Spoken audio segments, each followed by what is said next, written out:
agree that corruption should be treated as a crime against humanity? Without doubt. And I've always said, and I think that this, sometimes you've got to raise things to the level of the absurd. Because what does corruption do to a country? Look at the thieving ways of Mobutu Sese Seko in the Democratic Republic of Congo. Congo has never recovered from the thieving of Mobutu and his acolytes. How many people did not have medicine in hospitals, including a hospital named after his own mother, Mama Yemo in Kinshasa? How many died? Perhaps more than in the Holocaust.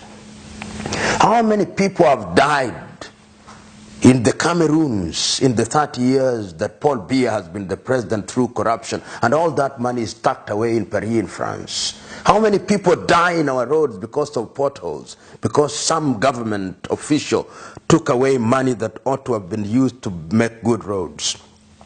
So this is a crime against humanity, for which punishment should be the ultimate punishment. And in China they do exactly that. They come to this part of the world, they corrupt our leaders, but if you are corrupt in China, they'll deal with you firmly, swiftly, and take away your life, so that you are no longer a danger to society.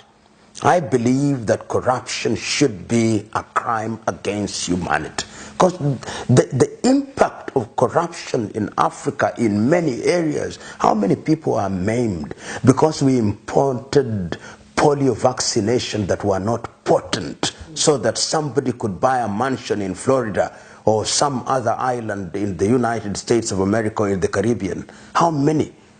How many of the roads here in Nigeria, how many have been involved in defense contract corruption, so that we have in a situation where we cannot have things that we ought to deserve? I mean, it has been more pernicious than any other thing. Corruption has killed more people than the civil wars combined in Africa. And yet we treat it with velvet gloves.